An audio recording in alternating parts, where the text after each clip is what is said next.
Hello, this is Lex Morningstar. Welcome back to my channel. This is the second part to my two-part INFP Character Series. So today I'm going to be talking about my top 5 famous INFPs. Before I begin, I just want to say at some point I'm probably going to have my son on my lap or down by my feet playing with toys. He'll probably get back into James's toys again or try and play with the guitars. As you all know, my primary role is being a stay-at-home mother, but of course I have my channel on the side which, you know, my kids have to basically put up with. But without further ado, let's begin. So my first INFP is J.R.R Tolkien. So Tolkien was born in 1892 in South Africa and had moved to England when he was 3 years old. He was homeschooled by his mother and he could read and write fluently by the time he was 4 years old. As a kid, he was said to have such a flair for the creative arts and of course languages. Language was Tolkien's forte, and he had come to master almost 20 different languages, and some of those included dead languages such as Old Norse and Old English. So my little Folarin Boo woke up from his little nap. Not only was Tolkien fluent in different languages, he also immensely enjoyed creating his own. This is where we see the language Quenya, which of course is an important aspect of Middle-earth. He graduated from Exeter College, Oxford, with a first-class honours degree in English language and literature. Imagine Tolkien as a teenager on internet forums today. And then later he became a professor at Oxford University. Now Tolkien was said to have been in quite a bit of debt as a university student. He struggled to keep up with his peers in terms of shenanigans, so, you know, it just kind of goes to show a weak introverted sensing. You know, we INFPs aren't that great with money handling. But to cut the stereotypes, Tolkien served in the First World War. He actually had gone to create his character Samwise Gamgee. Sam was influenced by the fellow soldiers that Tolkien went to war with. So, you know, that's a really good example of extroverted intuition. Another example is the fact that Tolkien was really influenced by his surroundings. Switzerland and its landscapes helped to influence Tolkien to depict what the misty mountains were like. So yeah, Tolkien had a really rich, deep inner world. Hence his love of creating universes and languages and characters. And of course fitting them all into his passion of literature. He had a very strong set of inner core values, and this of course is surrounding his love and passion of language, of racism, and of his faith. When agents from Nazi Germany wanted The Hobbit translated in German, Tolkien's response was the fact he wished he had Jewish ancestry. Boom! He also expressed himself passionately through poetry, where he could create alternate universes for him to escape the mundane of reality. He had a very well developed extroverted intuition. He could really see a bright path of what he was inspired by and applied this to his novels. He devoted the majority of his time working on these novels other than the mundane responsibilities that he had. Of course, you know, he was a professor and taught his students accordingly, but people around him often had said to him that he had spent way too much time focusing on his novels. I don't feel any guilt complex about The Lord of the Rings, as many people have said. Now we know what you wasted the last 14 years upon. You can now get on and complete some of those professional tasks which you neglected. And so immediately after I died, I was more busy working at my proper things than I'd been for a long while. Yes. Tolkien at times felt like he didn't fit in, and this was true when he was a soldier in World War I. He felt like he wasn't valued because he was such a creative soul and wasn't really a natural warrior. And he felt extreme empathy, as I said, for the people that he went to war with, especially those of agricultural backgrounds. Tolkien shied away from conflict and did not feel like a natural leader. He didn't feel that bossing people around was a good attribute to have, and of course he wasn't that way inclined himself. So for my next INFP, I wouldn't exactly call myself a devout fan, but I completely respect this person.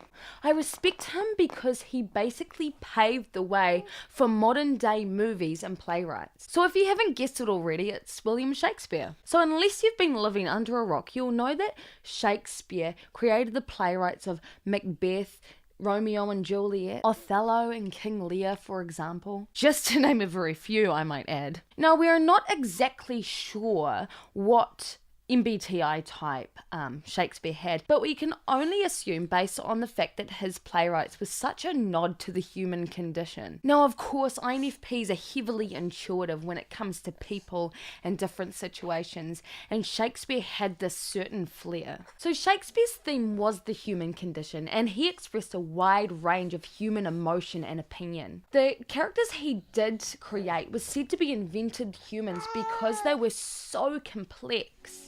Shakespeare talked about the human condition. He explains to us how we think, how we feel, the human psyche. He eloquently explains it. Shakespeare had also contributed almost 3,000 words to the English language. When Shakespeare couldn't find something to describe what he was trying to depict, he would just go ahead and create a word. Now, if that is not INFP, I really don't know what is. So I had taken to an INFP Facebook group and asked the people there why they think that Shakespeare is an INFP. I had received this really fantastic response. His narratives are much too fluid to be INFJ. The only other real option would be ENFP. While his comedies were amazing and hint at ENFP, like extroversion, it was his tragedies and dramatic histories that soared, and I don't think an ENFP could or would have gone there. While he showed off his cleverness and wit in the comedies, he clearly puts his whole self and reveals his whole self in the tragedies and dramatic histories. The light-dark dichotomy in Hamlet is classic INFP, like the dark side of the force affecting Luke Skywalker. His archetypes of the star-crossed lovers in Romeo and Juliet, his damnation of Macbeth's vaulting ambition, his cursing Lear with ego-driven madness and Othello's successful temptation to murder his own wife by the devil Largo, are flat-out mythical, and no one but an INFP is that in touch with the natural order of things, and takes that natural order seriously enough to write myths on that level. I think we can trust that most of our biblical and other mythical texts are written by INFPs. And so we're the plays of Shakespeare, even if Marlowe did have a hand in the whole thing. Now for my next INFP, she was said to be the People's Princess and was known for her global humanitarian efforts. So of course it wouldn't have been too hard to guess that my next INFP is Princess Diana. She was a badass passive rebel. She was a patron of more than 100 charities and worked with the homeless, people with HIV and children in need. Princess Diana struggled with depression and bulimia, and I believe this was a direct cause of the pressure of being in the royal family and the pressure of the fact that they wanted her to be a certain way, yet she was such a free spirit, and all she wanted to do was walk to her own beat. And she would continue her humanitarian work despite the authorities declaring that there was no issue. Diana's visit came just 1 week after a speech by Prince Philip declaring the end of poverty in Britain and a call by John Major for the streets to be cleared of beggars. The timing was not lost on the beggars themselves. You know, I was quite impressed myself, personally, to be quite honest. It's just nice to see somebody who I know cares come down. She was frightened to stand up for people that nobody else wanted anything to do with, like people with AIDS and people that are homeless and people with all different kinds of problems, drug problems, drink problems, or whatever.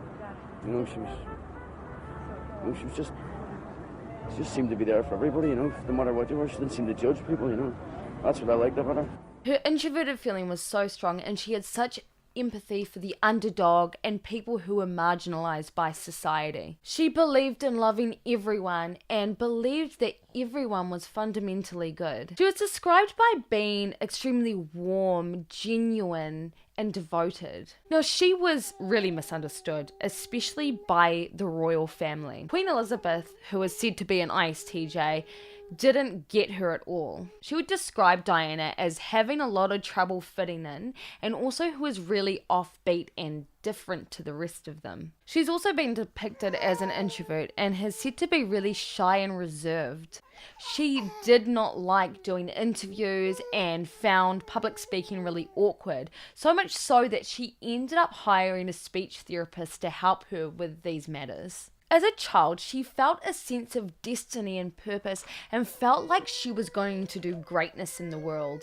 It's a clear example of extroverted intuition. Diana was quite naive too, and she had gone into her marriage with rose-tinted glasses. That really sucks, especially as the fact that INFPs value realness. Well, for one, I think he's a major talent. 2, he's awesomely good looking. 3, he's it's not like most people we know. So my fourth INFP is Johnny Depp. Now, of course, there is a little controversy surrounding Johnny Depp, but I want to take this time to focus on Johnny's personality and him as an INFP. So Johnny is said to be a really shy person, but also immensely creative and offbeat. And this is something that Johnny has admitted in many interviews. I'm very shy. Yeah, no. If I can be accused of anything at all, I'm not the most outgoing and boisterous of people. There's a strange thing, I'm okay when I'm a character. If I'm playing a character, I can do, virtually anything in front of a camera. But if I'm just me, I feel, exposed.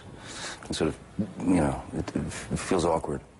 He is very introspective and intelligent, and he embraces being different. Johnny is not interested in what society wants him to be. He's really mysterious and can be quite dark at times. And of course, these attributes fit into the very offbeat, strange roles that he is attracted to. So yeah, Johnny has admitted he does not like the spotlight, and he goes to great lengths to avoid it. Oh my god, Oscar's playing with the table. Okay, this is not a good idea. And he really does not like being put on the spot. He has a really strong extroverted intuition and is constantly bouncing off ideas and possibilities. This was evident when Johnny dropped out of school and wanted to become a rock star, but of course was picked up by Nicolas Cage and basically thrown into acting. Now, Johnny Depp said that he had moved almost 40 times in his childhood.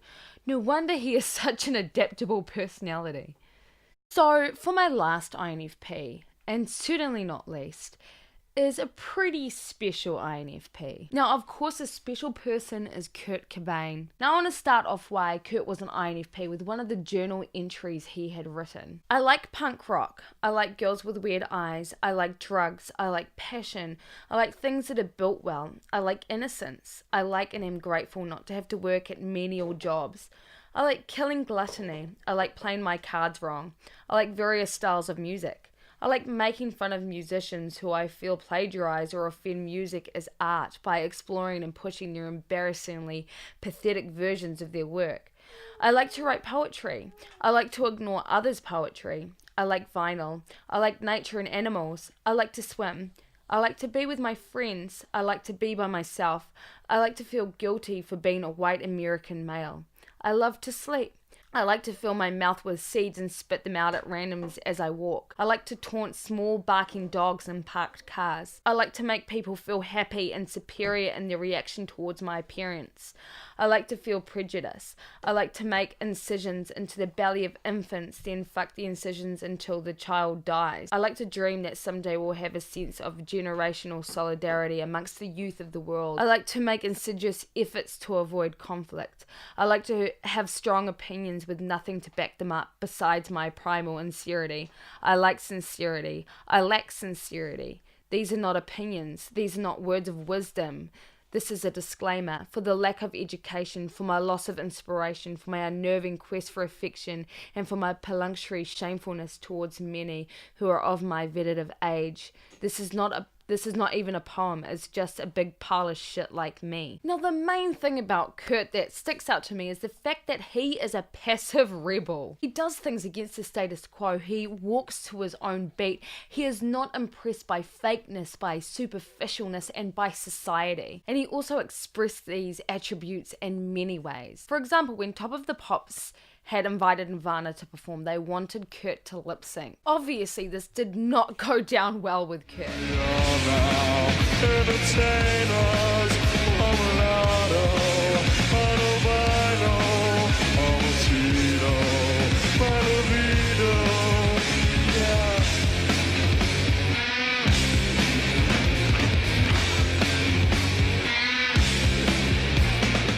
Kurt was really introverted and introspective. As a kid, he had no interest in fronting a band and initially just wanted to play rhythm guitar in the background. Kurt was notorious for turning introverted within social situations and often felt really awkward. He was described as having moments of genius to having moments of complete self-destruction. Of course, Kurt was said to have depression and bipolar, and this is something I can relate to because I too have a mild form of bipolar called cyclothymia and experience those same kind of symptoms. But of course, the up and down behavior and feeling is quite widely felt within INFPs. Kurt had gone through his life feeling really alienated and different. He had pretended and felt like he was gay at high school because he could not identify with the American macho male. He felt strongly drawn to the feminine aspect of humanity, which of course you could argue is the artsy creative side of being a human. So Kurt was extremely introspective, and when he was in conversation, he enjoyed talking about philosophical ideas as opposed to forced small talk. He did not at all like pop stardom and made music solely to express himself and to connect with people. He had a great sense of who he was and his identity and would not change for anyone, especially if he felt like he was forced to put on a mask. Kurt avoided conflict and really was not assertive. He would often feel hurt and intimidated by people who would actively challenge who he was, people who would label him. He had admitted that he had a lot of trouble backing up theoretical concepts, even if he strongly and truly believed it deep down inside. Gosh, there are just so many things of Kurt that I can so heavily identify with. It's just crazy. He goes into the rural areas where there's, woods all over the place in the small villages, and he only travels by night. And he just, every time he smells human, like a fire from a far off way, he'll just get really disgusted and hide, and he just tries to stay away from people. I can relate to that.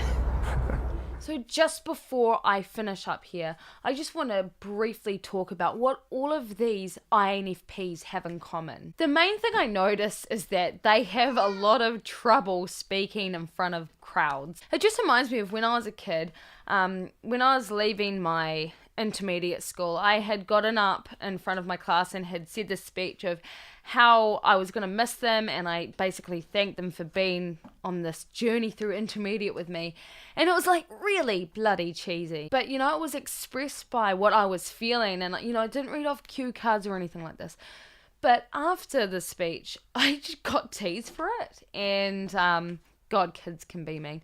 But anyway, I felt like after that I couldn't put myself out there like that again, and I think that's where INFPs struggle with public speaking, because we don't want to say things that will later be put back on us or create conflict. We don't want to rub people the wrong way, to stir the pot. They're all really attracted to the offbeat and the underdog.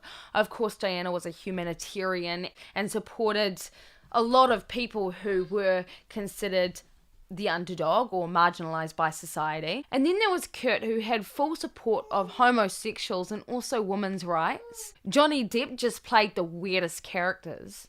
Tolkien had created Samwise Gamgee out of the fellow soldier who would rather be at home working on their careers and spending time with their family. And another thing is mental illness. All of these people, of course, as I said, we don't know with Tolkien and Shakespeare, but these people all seem to struggle mentally and emotionally. Yeah, it's quite interesting. Creative people tend to suffer a lot mentally and emotionally, and I think it's because we're in a world where we feel that we can't fully express ourselves or be accepted for who we are. So I really hope you enjoyed this video, and I would really love to know who your favorite famous INFPs are. But for now, I hope you have a really good day, night, evening, morning, wherever you are in the world, and I'll see you all next time.